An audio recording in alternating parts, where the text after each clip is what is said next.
करायचे स्मरण. जय जय रघुवीर समर्थ.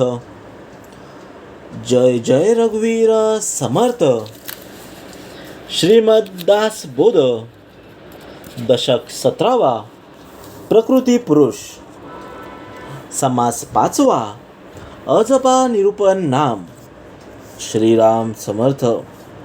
समर्थांनी दशक 5वा अजपा निरूपण. हा अजपा म्हणजे काय? समर्थ सांगतात, अजपा म्हणजे असा जप जो आपोआप चालू राहील, जो वेगळा बोलून सहन करावा लागत नाही. जेव्हा मनुष्य प्राणी श्वास घेतो, श्वास सोडतो, हा नैसर्गिकरित्या जप आहे, तो चालू असतो. श्वास घेताना सोहम असा आवाज येतो, सोह. श्वास बाहेर सोडताना हम असा आवाज येतो, याला सोहम म्हणतात, सोहम जप म्हणतात. तर श्वास घेताना सोह आणि सोडताना हम असा आवाज येतो, सोहम सोहम. ट्राय करून बघा, आवाज येईल. श्वास आत घेताना आणि सोडताना असा आवाज येतो, सोहम जप म्हणतात. सो म्हणजे परमेश्वर आणि हम म्हणजे मी आणि परमेश्वर यांचं जप म्हणजे अजपा. समोर सांगतात, मी तोच परमेश्वर आहे आणि त्याचा आध्यात्मिक अर्थ म्हणजे अजपा.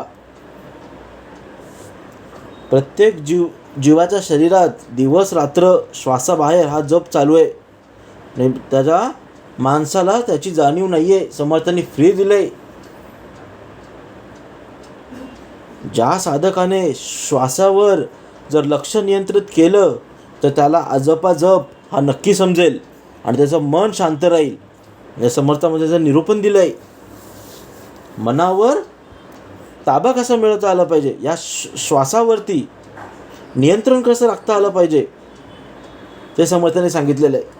पहिल्या ओवीमध्ये दिलं आहे, 21 सहस्त्र सासे जपा, नमून गेले ते अजपा, विचार पाहता सोपा, सकळ काही. आपल्याला माहिती पण नव्हतं किती आपण श्वास घेतोय, श्वास सोडतोय. समर्थांनी त्या काळात लिहून ठेवलं आहे, 21 सहस्त्र सासे जपा म्हणजे 21,600 जपा म्हणजे श्वास सोडतो घेतो ते एका दिवसामध्ये, 24 तासामध्ये, दिवसभरात मिळून माणसाचे 21,600 श्वासोच्छ्वास होतात. याला अजपा म्हटलेलं आहे. नेमून गेली ते अजपा, विचार करून पाहिला की सर्व काही कळून येते. म्हणजे समर्थांचं बघा किती नियंत्रण होतं. त्याने एका दिवसात सर्व मोजलं होतं. आपल्याला आठवत पण नाही आपण काय करतोय काय नाही, दिवसाला किती घेतोय, आपलं नियंत्रणच नाही आहे. समर्थांनी त्या काळात लिहून ठेवलंय, माणसाचे एका दिवसात 21,600 जपा होतात, श्वासोच्छ्वास होतात. आणि याचा विचार करून पाहिला की सर्व सोपं आहे. मुखी नासकी असे जे प्राण, तयास अखंड येणे जाणे, याचा विचार पाहणे सूक्ष्मदृष्टी. म्हणजे मुखात आणि नाकात प्राणवायू असतो, त्याचं येणे जाणे अखंड चालू असतं. समर्थ सांगतात, पण सूक्ष्मदृष्टीचा विचार करता आला पाहिजे. तोंड आणि नाकाजवळ जो अंतर आहे, जो प्राणवायू आहे, श्वास जो असतो तो सतत ये जा करत असतो. आणि ये श्वासाचं येण्या जाण्याकडे लक्ष दिलं तर सूक्ष्मरित्या अजपा जप समजतो. मुळी पाहता एक स्वर, त्याचा तार मंद्र घोर, त्या घोराहून सूक्ष्म विचार अजपाचा. म्हणजे श्वासातून एक प्रकारचा नाद स्वर निर्माण होतो आणि त्या नादामध्येच सोहम असा सूक्ष्म मंत्र आहे. आणि अजपा जप फार सूक्ष्म आणि महान आहे. मुळात जर पाहिलं तर स्वर एकच आहे. स्वर म्हणजे उच्च स्वर, टाळूत जाणवणारा, आणि मंद म्हणजे हृदयात जाणवणारा, आणि घोर म्हणजे खालचा स्वर जो नाभी जाणवणारा. अशा अनेक प्रकारचे स्वर आहेत. पण अजपाचा विचार केला तर तो घोराहूनही सूक्ष्म आहे.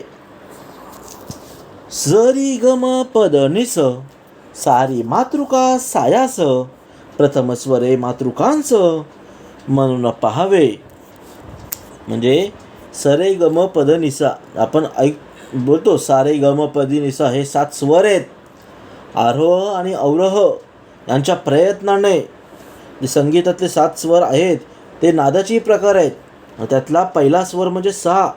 त्याप्रमाणे श्वासातील नाद समजून घ्यायचे समोर सांगतात. आणि आरंभ करून दुसऱ्या सप्तकातील रे पर्यंत सप्तमातृका प्रयत्नानं हे पाहतात. समर्थ सांगतात, जो साधकाकडे श्वासाकडे लक्ष देतो त्याला हा जप समजतो आणि त्यातूनच आत्मज्ञानाचा मार्ग खुला होतो. समर्थ सांगतात, परे वाचून अर्थे आणि पश्यंत्या खालते, स्वराचे जन्मस्थान ते तू न उठे. आपले 4 भाग आहेत, परा, पश्यंती, मध्यमा, वैखरी. समज म्हणतात परे उन अर्थे. परा म्हणजे काय? हृदयापासून.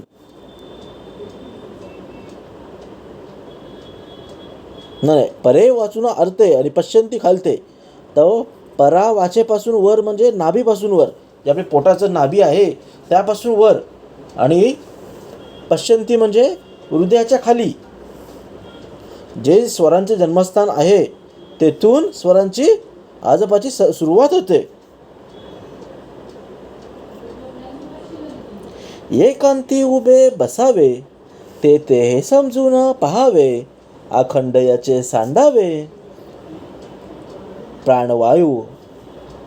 एकांती युगाचं बैसावे म्हणजे एकांतात अगदी शांत बसावे. समज सांगतात, कधी बसून बघा, शांतपणे बसा, नीट सर्व समजून घ्या, श्वासोच्छ्वास घ्या, अखंड समजून घ्या आणि सोडा, तेव्हा तुम्हाला समजेल. एकांतात शांत बसून श्वासाकडे लक्ष द्या, नियंत्रित करा.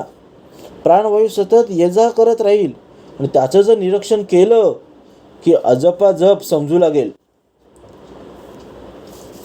एकांती मौन्य धरून बैसे, सावध पाहता कैसे भासे, सोहम सोहम ऐसे शब्द येती.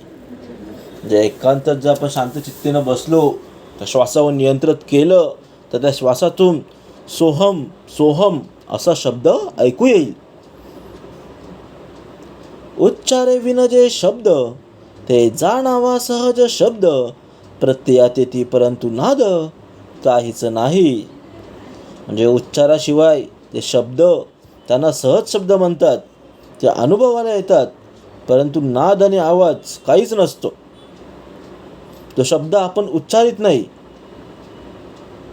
तो आपल्याला तसं वाटतं, अनुभवतो. सोहम असं बोलत नाही श्वास घेताना, पण आपण जेव्हा श्वास घेतो तसा आवाज येतो सोहो, आणि सोडताना हम असा आवाज येतो. समज म्हणतात, जो शब्द आपण उच्चारितच नाही पण अनुभवतो तो सहज शब्द आहे, त्याचा अनुभव येतो पण बाहेर आवाज येत नसतो. तो शब्द सोडून बैसला, तो मौनी म्हणावा भला, योग्याभासाचा गलबला. या कारणे जे तो नाद, जो साधक शब्द सोहम आहे, मन शांत राहून बसतो आणि तो खरा मौनी आहे. आणि हेच योग्याभासाचे मुख्य तत्व आहे.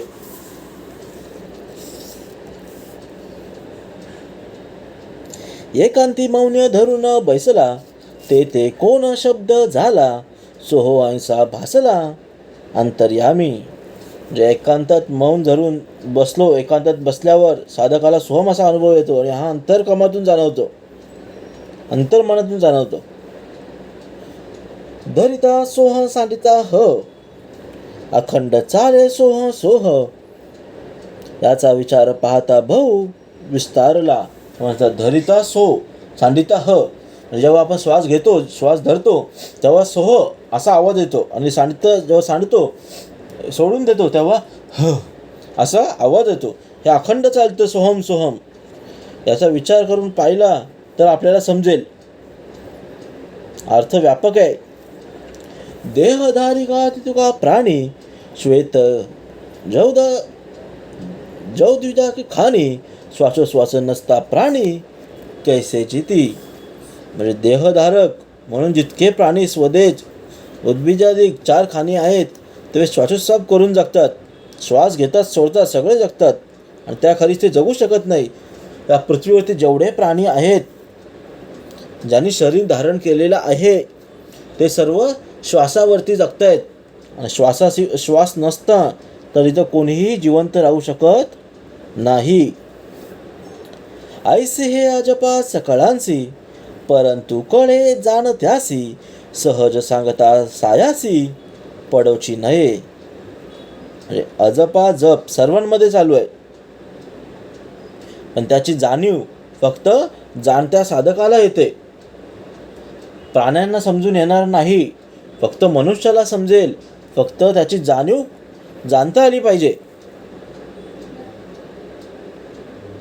सहज देव ऐसे असे सायस देव फुटे नासे नासिवंत देवांस विश्वासे ऐसा कवनू. म्हणजे अंतरात्मा हा सहज देव असंच असतो. अंतरात्मा शरीरामध्ये आहेच, देव आहेच. कृत्रिम देव मूर्ती इत्यादी फुटतात समजतात. जे बाहेर आपण बघतो मंदिरामध्ये देवळामध्ये इत्यादी ठिकाणी ते कृत्रिम मूर्ती आहेत, दगडांच्या मूर्ती आहेत. ते फुटतात, नाश पावतात, पण आपल्याला जो नाशिवंत जो आहे देवावर विश्वास कोण ठेवेल आपल्याला समजत नाही. पण समज म्हणतात नाशिवंत जो देव आहे ते आपल्या अंतरी आहे. आपण बाहेरही बघतोय, समज म्हणतात अंतरी बघा त्यातच तुम्हाला देव सापडेल. जगदांतराचे दर्शन सहज घडे अखंड ध्यान आत्मइच्छेने जन सकळ वर्तती. जगदांतराचे दर्शन, जगाच्या आणि आपल्या अंतर्यामी जो अंतरात्मा आहे त्याला जगदांतर म्हटलेलं आहे. आणि त्याच्याशी तादात्म्य पावल्याने देवांचं ध्यान दर्शन अखंड घडतच असतं आणि त्याच्या इच्छाप्रमाणे सर्वजण इंद्रिय वागत असतात.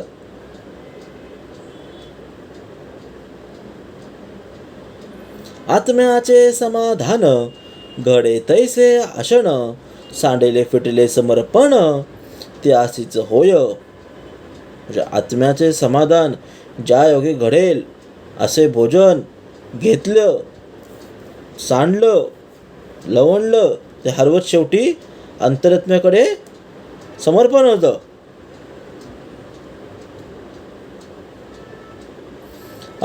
अग्नपुरुष पोटी वसती त्यांची अवदान सकळ देती लोक आज्ञेमध्ये असती आत्मज्ञानांचे. म्हणजे प्रत्येक प्राण्याच्या पोटात अग्नी असतेच, अग्निपुरुष आहेच, तो वास करतोच. त्याला सर्वजण आहुती देत असतात. समोर सांगतात अशा रीतीने सर्व लोक अंतरात्म्याचे अज्ञात राहतात. तो करता करविता आहे, त्याचे सर्व ऐकत असतात. आपले सर्व इंद्रिय आहेत ते त्याचं पालन करतात. सहज देव जप ध्याने सहज चालणे स्तुती स्तवणे सहज गरे ते भगवानने मान्य कीजे. समोर सांगतात एकदा असं तदाम्य झालं की प्रत्येक क्रिया त्याची सेवा होते. येथे देवभाव नसल्याने कृत्रिम उपासनेची गरज नसते, म्हणजे बाहेरची उपासनेची गरज नसते. आणि अशी ही मी पुन्हा विरहित सहज होत असलेली सेवा, अंतरात्मा सेवा प्रभूला मान्य असते. समोर सांगतात बाहेरील देखावा गरजेचा नाही, भक्ती भाव हे महत्त्वाचं आहे. सहज समजाया कारणे नाना हटयोग करणे परंतु एकी समजणे घडत नाही. म्हणजे हे सहज साधण्याकरिताच नाना हटयोगादी साधनं केलेली आहेत, परंतु जे सहजासहजी समजले ते घडत नाही. नाना प्रकारचे हटयोग आहेत परंतु एकाएकी समजत नाही. हे सर्व हटयोग जे होते श्री हनुमंतांना होते, हनुमंत जे होते त्यांना सर्व क्रिया हटयोग सर्व त्यांच्यापाशी होते.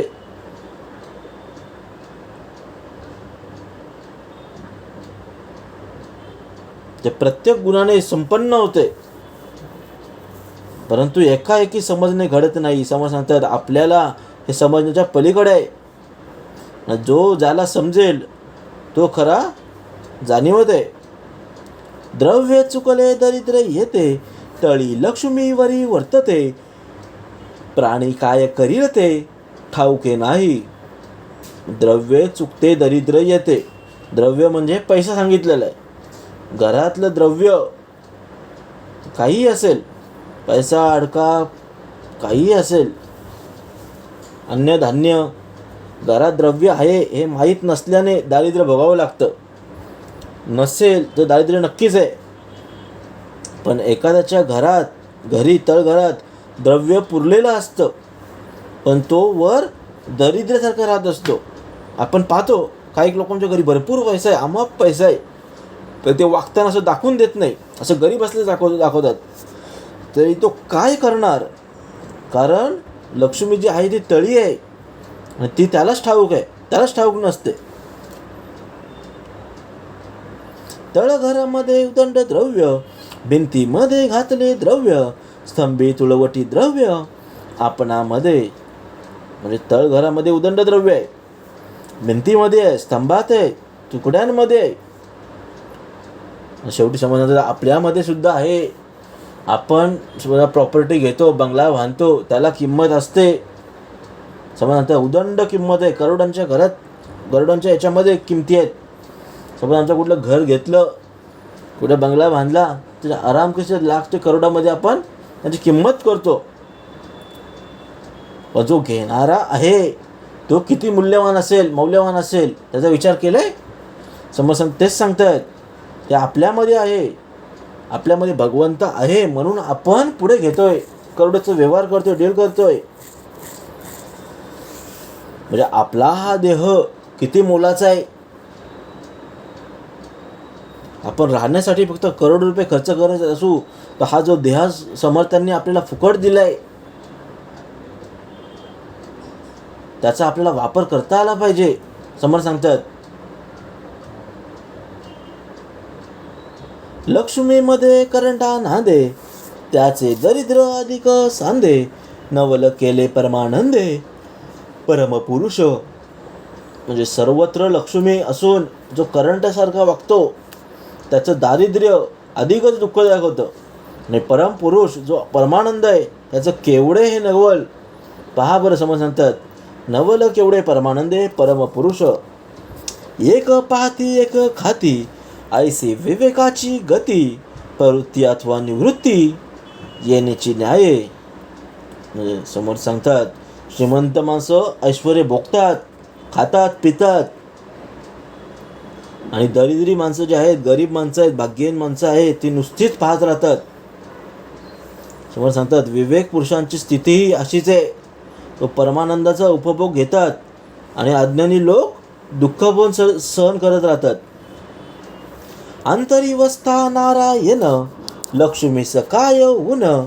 ज्याची लक्ष्मी जो आपण बळकट धरावा. समोर सांगतात अंतरी वसता नारायण, म्हणजे ज्याच्या अंतरी नारायण स्वतः वास करतो, राहतो, त्याच्या ऐश्वर्यात कमीपणा कसा असेल. आणि म्हणून लक्ष्मी ज्याची अंकित आहे तो नारायण आपल्या हृदयात बळकट आहे. आणि नारायण जिथे असेल तिथे लक्ष्मी नक्कीच असणार आहे. आपण लक्ष्मीच्या मागे धावतोय आणि नारायणाला विसरत चाललोय. पैशाच्या मागे आपण धावतोय. समज नंतर आजकाल आपली पिढी चालली आहे सर्व पैशाच्या मागे धावते, लक्ष्मीच्या मागे धावते. त्याशिवाय चांगलं वाईट दोन्ही कार्य करून कसाही पैसा आपल्याकडे येईल या पद्धतीने वागत चाललंय. समोर सांगतात पहिलं तू नारायणाचा धावा कर. जर नारायणाचा धावा केलास तर लक्ष्मी आपोआप येईल, आपोआप नांदेल. त्यासाठी नारायणाला आपल्या हृदयात बळकट जागा करायची आहे, उपासना करायची, भक्ती करायची. अंतरीवस्था नारायण, लक्ष्मीस काय ऊन. ज्यांची लक्ष्मी ते आपण बळकट धरावा. इति श्री दासबोधे गुरुशिष्य संवादे अजपा निरूपण नाम समास 5वा. जय जय रघुवीर समर्थ.